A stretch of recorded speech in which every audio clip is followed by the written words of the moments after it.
ಬಂಧಿತ ಹೋರಾಟಗಾರ ಶ್ರೀಕಾಂತ ಪೂಜಾರಿಗೆ ಜಾಮೀನು ಕೊಡಿಸಬೇಕು ಅಂತ ಹೇಳಿ ಸಿದ್ಧತೆ ನಡೀತಾ ಇದೆ. TV5ಗೆ ಶ್ರೀಕಾಂತ ಪೂಜಾರಿ ಪರ ವಕೀಲ ಸಂಜೀವ್ ಬಡಸ್ಕರ್ ಮಾಹಿತಿಯನ್ನು ಕೊಟ್ಟಿದ್ದಾರೆ. ಯಾವ ಹೋರಾಟಗಾರನ ಅರೆಸ್ಟ್ ಮಾಡಲಾಗಿದೆಯೋ ಈ ಹೋರಾಟಗಾರನಿಗೆ ಬೇಲ್ ಕೊಡಿಸಬೇಕು ಅಂತ ಪ್ರಿಪರೇಷನ್ ನಡೀತಾ ಇದೆ. ಇವರ ಪರ ವಕೀಲ ಸಂಜೀವ್ ಬಡಸ್ಕರ್ TV5ಗೆ ಮಾಹಿತಿ ಕೊಟ್ಟಿದ್ದಾರೆ. 31 ವರ್ಷ ಆದಮೇಲೆ ಈ ಕೇಸ್ ರಿಓಪನ್ ಮಾಡುವಂಥ ಅವಶ್ಯಕತೆ ಏನಿತ್ತು?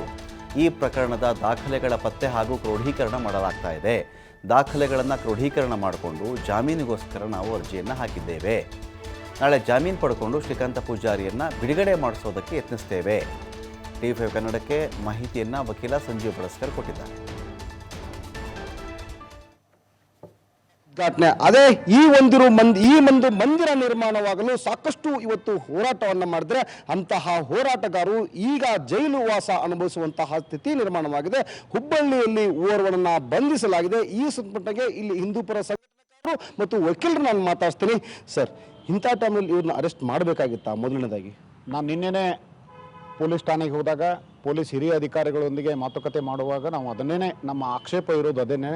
ಇದು ಸಂದರ್ಭ ಅಲ್ಲ, ಈ ಸುಸಂದರ್ಭ ಇಂಥ ಸಮಯದಲ್ಲಿ ನೀವು ಬಂಧನ ಮಾಡಿದ್ದು ಭಾಳ ತಪ್ಪು ಕೆಲಸ ಮಾಡಿದ್ದೀರಿ ಅನ್ನೋದನ್ನು ನಾವು ಬಲವಾಗಿ ಹೇಳಿದ್ವಿ ಮತ್ತು ನಿಮ್ಮ ಧೋರಣೆಯನ್ನು ನಾವು ಖಂಡಿಸ್ತೀವಿ ಅಂತೇಳಿ ನಿನ್ನೆ ಪೊಲೀಸ್ ಎಲ್ಲ ಹಿರಿಯ ಅಧಿಕಾರಿಗಳಿಗೆ ನಾವು ತಿಳಿಸಿದ್ದೀವಿ ನಿನ್ನೆ ದಿವಸ. ಸರ್, ಈಗ ತಾವು ಜಾಮೀನಿಗೆ ಅರ್ಜಿ ಹಾಕ್ತಿದ್ರಿ, ಯಾವಾಗ ಹಾಕ್ತಿದ್ರಿ ಸರ್? ಇವತ್ತು ನಾವು ಎಲ್ಲ ದಾಖಲೆಗಳನ್ನು ತೆಗೆಸ್ತಾ ಇದ್ದೇವೆ. ಸಾಯಂಕಾಲ ತನಕ ನಮಗೆ ಎಲ್ಲ ದಾಖಲೆಗಳು ಸಿಗುವ ಸಂಭವ ಇದೆ.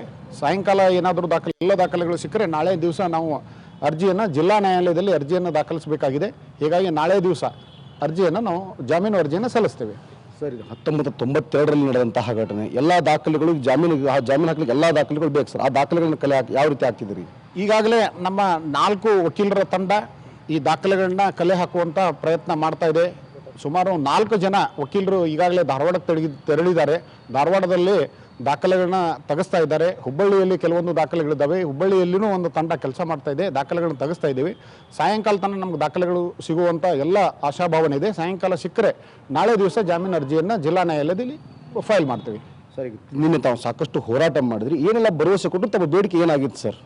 ನಮ್ಮ ಬೇಡಿಕೆ ಇರೋದು 31 ವರ್ಷದ ನಂತರ ಈತನನ್ನು ಬಂಧನ ಮಾಡಿದ್ದು ತಪ್ಪು ಅನ್ನೋದನ್ನು ನಾವು ತಿಳಿಸಿದ್ದೇವೆ. ಹಾಗೆಯೇ ಇನ್ನುಳಿದ ಏನೋ ಹಿಂದೂಪರ ಸಂಘಟನೆ ಕಾರ್ಯಕರ್ತರನ್ನ ಯಾವುದೇ ಕಾರಣಕ್ಕೂ ಬಂಧನ ಮಾಡಬಾರ್ದು ಅನ್ನೋದನ್ನು ನಾವು ಬಲವಾಗಿ ಆಗ್ರಹ ಮಾಡಿದ್ದೇವೆ. ಇದಕ್ಕೆ ಪೊಲೀಸ್ ಹಿರಿಯ ಅಧಿಕಾರಿಗಳು ಒಪ್ಪಿಕೊಂಡಿದ್ದಾರೆ. ನಾವು ಯಾವುದೇ ಕಾರಣಕ್ಕೂ ಮುಂದಿನವರನ್ನ ನಾವು ಅರೆಸ್ಟ್ ಮಾಡೋದಿಲ್ಲ ಅನ್ನೋದನ್ನು ಒಪ್ಪಿಕೊಂಡಿದ್ದಾರೆ. Okay, thank you sir. ಈಗಾಗಲೇ ಅಂದರೆ ಪೊಲೀಸರು ನಮಗೊಂದು ಕೆಲವೊಂದಿಷ್ಟು ಬರಗಳನ್ನು ಕೊಟ್ಟಿದ್ದಾರೆ. ಈಗ ಊರನ್ನು ಬಂಧಿಸಿ ಮತ್ತಾರನ್ನು ಸಹ ಬಂಧಿಸಬಾರ್ದು ಅಂತೇಳಿ ನಾವು ಬೇಡಿಕೆ ಇಟ್ಟಿದ್ದೀವಿ. ಅದೇ ರೀತಿಯಾಗಿ ಪೊಲೀಸರು ಒಪ್ಪಿಕೊಂಡಿದ್ದಾರೆ. ಇದು ಒಂದು ಕಡೆ. ಆದರೆ ಇನ್ನೊಂದು ಕಡೆ ಅಂದರೆ ಏನು, ಶ್ರೀಕಾಂತ್ ಪೂಜಾರಿನ ಪೊಲೀಸರು ಈಗಾಗಲೇ ಅಂದರೆ ಬಂಧಿಸಿದ್ದಾರೆ ಮತ್ತು ಈಗಾಗಲೇ ಆತನನ್ನು ಒಂದು ಕಡೆ ಅಂತಾರೆ ಜುಡಿಷಿಯಲ್ ಕಸ್ಟಡಿ ಕೊಟ್ಟಿದ್ದಾರೆ. ಅವರನ್ನು ಈಗ ಜಾಮೀನಿನ ಮೇಲೆ ತರಲು ನಾವೆಲ್ಲ ರೀತಿಯ ಸಿದ್ಧತೆಯನ್ನು ಮಾಡ್ಕೊಂಡಿದ್ದೀವಿ. ಹುಬ್ಬಳ್ಳಿಯಲ್ಲಿ 1 ವಕೀಲರ ತಂಡ, ಧಾರವಾಡದಲ್ಲಿ 1 ವಕೀಲರ ತಂಡ 31 ವರ್ಷದ ಹಳೆ ದಾಖಲೆಗಳನ್ನ ಕಲೆ ಹಾಕ್ತಿದ್ದೀವಿ. ಇವತ್ತು ದಾಖಲೆಗಳನ್ನ ಕಲೆ ಹಾಕ್ತೀವಿ, ನಾಳೆ ಜಾಮೀನಿಗೆ ಅರ್ಜಿ ಹಾಕ್ತೀವಿ ಅನ್ನೋದು ವಕೀಲರು ಮತ್ತು ಹಿಂದೂಪರ ಸಂಘಟನೆಕಾರರ ಮಾತಂತಹ ಸಂಜೀವ್ ಬಡಸ್ಕರ್ ಅವರ ಮಾತು.